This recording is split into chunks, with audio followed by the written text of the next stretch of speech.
For my place narrative, I chose Mahoney State Park, located in Ashland, Nebraska, and Mahoney State Park is unique as it has both man-made and natural recreational activities. Okay, so the location of Mahoney is extremely important and one of the reasons why it's so popular, as it's only 4 miles away from downtown Ashland and just right off the interstate, making it an extremely accessible location for all visitors. In addition, Mahoney is about midway between the key cities of Omaha and Lincoln in Nebraska and is only about 30 miles away from each.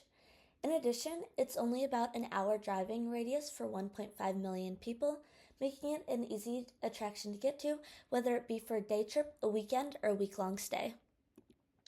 So a little bit about Eugene T. Mahoney before I get into Mahoney State Park.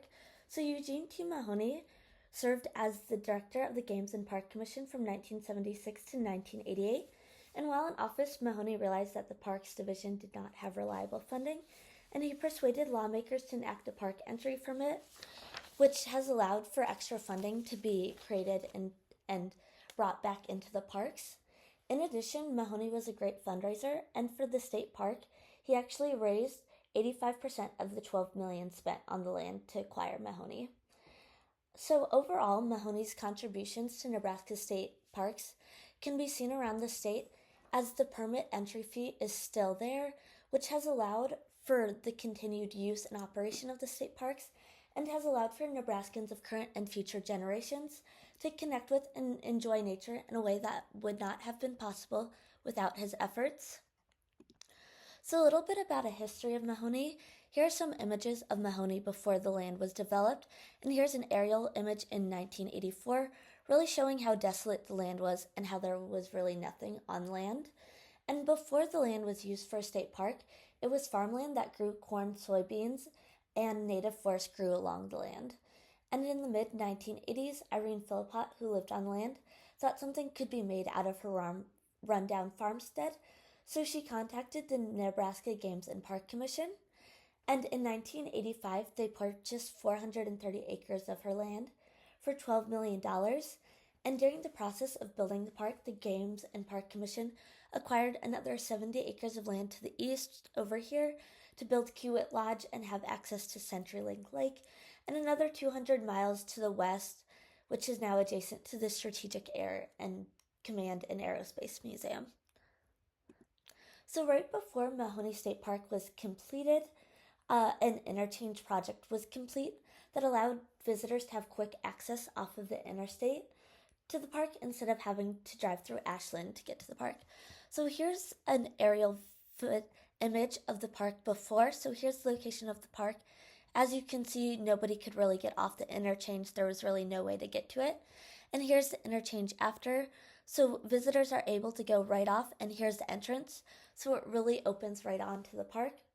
And this has made the park extremely accessible and has had a huge benefit to the number of visitors at the park each year. So in 1991, Mahoney State Park opened with a variety of recreational activities, which included hiking and biking on trails, camping in cabins and campgrounds, looking over the state on the observation tower, exploring nature in the conservatory, swimming in the pool, engaging in disc golf and mini golf. There are also 2 lakes on the park for fishing and other recreational activities, a horseback riding center, and an ice skating rink in the winter. And here are some images of the state park when it first opened, just of the open land, kind of just an aerial view. And here's an image that was published in a local newspaper, just showing how developed the land has become and all the recreational activities that visitors can engage in while at the park. So Mahoney State Park has expanded greatly since it's opened in 1992 or 1991. As you can see in the images, here's an aerial photo of Mahoney State Park, and here's a map, and it really shows how many activities are at Mahoney and how the land has been widely cultivated. So since its opening, the Aquatic Center was created in 2002 and allowed for more visitors to enjoy the pool. In addition, in 2014, luxury cabins were created on the upper part of the state park, which allowed the park to accommodate for more overnight visitors and visitors that might prefer to have a nice cabin to relax in. And in 2018, Adventure Park was opened on the end of the park, and this park included zip lines and a high ropes course, and this has really allowed for more recreational activities for visitors to engage in. And today, Mahoney State Park covers about 630 acres of land and is a widely visited tourist attraction. In 2018, about 800,000 visitors visited Mahoney State Park, with 17% coming from out of state, making it the sixth most visited attraction in Nebraska. And today, visitors can engage in a wide number of recreational activities, including hiking and biking on the 3 trails, horseback riding, looking out to the park from the observation tower, mini golfing, disc golfing, swimming, going on the high ropes course, and looking around in the nature conservatory. Park visitors can also hunt on the land and fish in the 2 lakes, the U.S. CenturyLink Lake, and the Bear Lake. So the creation and usage of the land that Mahoney State Park is on connects to the idea of living from the earth as proposed by O'Neill, Holland, and Light. And this idea of living of the earth can be seen in 3 different ways. First, through the continued development of the land. Second, through the ability to fish at the state park. And third, through the ability to hunt on the land. So here's a few images of Mahoney State Park throughout the years. And I put these in as it really shows the continued cultivation of the land. So here's 1984 all the way to 2024. And you can see that throughout the years, more and more land was developed, and the area around Mahoney was also widely developed. And with the development of Mahoney State Park, the Nebraska Games and Park Commission took widely uncultivated and desolate farmland that had not been well preserved and cultivated the land into a state park, with various recreational activities that bring about great enjoyment for all its visitors. Even today, the expansion of the park from 430 acres to about 673 acres highlights how humans have continued to live from the land through the continued efforts of the Games and Park Commission to cultivate the land and add recreational activities to attract visitors. In addition to the development of Mahoney State Park, its development really allowed for the land around the state park to be cultivated, and shortly after Mahoney State Park opened, the unused land around the park was developed, and the Strategic Air Command and Aerospace Museum, as pictured here, and the Lee G. Simmons Wildlife Safari were built on the land, and both these sites opened in 1984 and were created as attractions for human enjoyment and the furthering of human knowledge, and have also allowed for more visitors to have access to land as well. In addition to the cultivation and development that Mahoney State Park, the land that Mahoney State Park is on, the ability for humans to hunt and fish on the land connects to the idea of living from the earth, as visitors are able to subtract resource units from the park and use them in a way that they see best, really taking advantage of the natural aspect of the park. So with the creation and development of Mahoney State Park, there are 3 key appropriators of the land, and this includes visitors, hunters, and fishers. So visitors at Mahoney State Park are appropriators of the park as they use the facilities at the park and engage in numerous recreational activities there. And while Mahoney is a state park, not everyone can be an appropriator of the park, as there is an entrance fee, as stated here, of $7 to get in the park for residents and $14 for non-residents. In addition, visitors at the park will not have the same impact on the appropriation, as each recreational activity costs more. So some appropriators will engage in more recreational activities, as listed here, but some will do less. And one really interesting thing about the appropriation in Mahoney State Park is all appropriators contribute to the provision of the state park, as the entrance fee and other fees associated with the added recreational activities are used to fund the maintenance of the park and its activities to ensure that the park has the funds to stay open and continue its operation. Another key appropriator at Mahoney State Park are the hunters, but hunting at the state park has extremely tight appropriation rules to ensure that the animal population is not diminished and to ensure the safety of park guests. And at the state park, hunters are only able to hunt antlerless deer, as pictured here, and can only use archery equipment or a muzzleloader to kill the animal. In addition, not all appropriators can be hunters, as the state uses a drawing system in which permitted hunters enter their name into a raffle, and then only a few are chosen. And Mahoney State Park, actually, out of those few, has less, as these hunters have to acquire a special permit to be able to have the right to hunt on the land. And when these hunters are chosen, the park has allotted times during the hunting season where they have organized hunts where hunters can hunt in the park, and this allows for accountability as well and hunters to not take more than they are allotted. And in addition, hunters are restricted to hunting 100 yards away from a dwelling and can only hunt one deer so the population is not depleted. And if hunters are caught hunting without a hunting license or hunting more deer than allotted, they are subject to a $500 fee and the possibility of their license being taken away.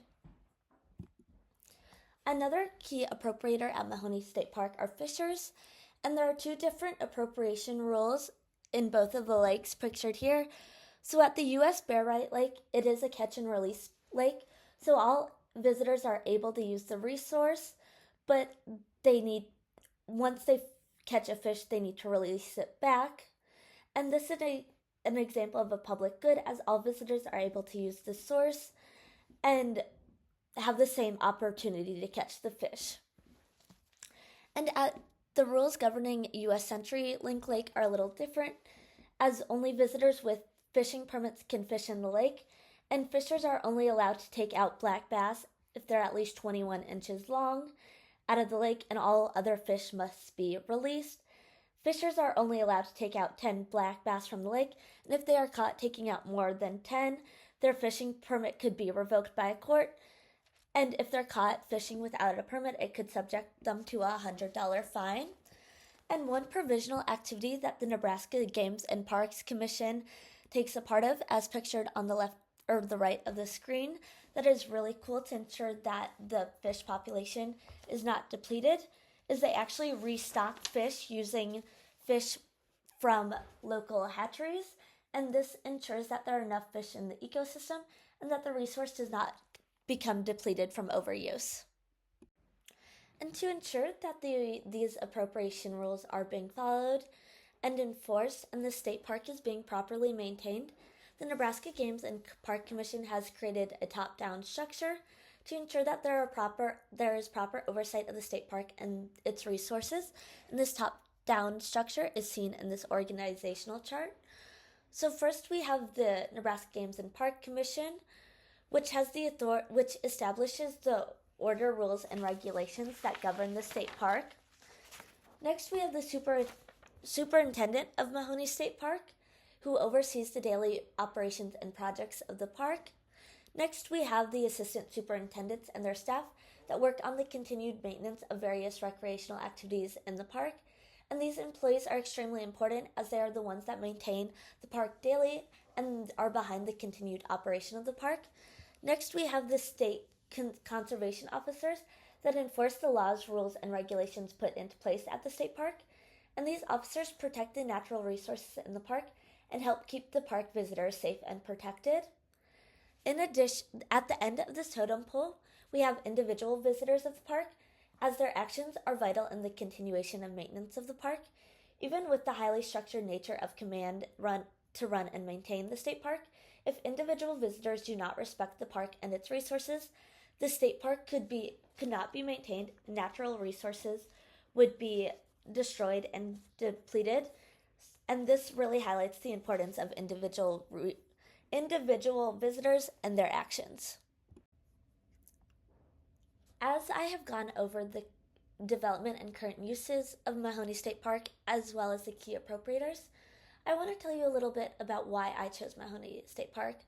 I chose Mahoney State Park because I would often go there as a kid with friends and family, and for me, Mahoney was the first place that I felt truly connected with nature and was the first place that I really marveled at the beauty of the natural world.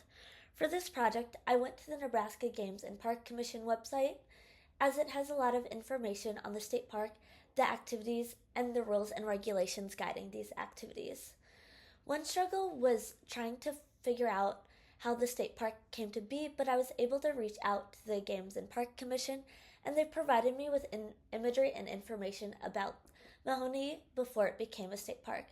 The creation of the place narrative taught me a lot about Mahoney, as I really did not know much about the park, even though I had visited it quite frequently during my childhood. The perspectives of O'Neill, Holland, and Light from living from the earth and Ostrom on appropriation helped me to develop my narrative, as they allowed me to know more about the development and use of Mahoney State Park and how its resources are used for human gain. Overall, this project gave me a greater appreciation for Mahoney State Park and made me realize how I often forget about the state park or take it for granted, as it has always been there.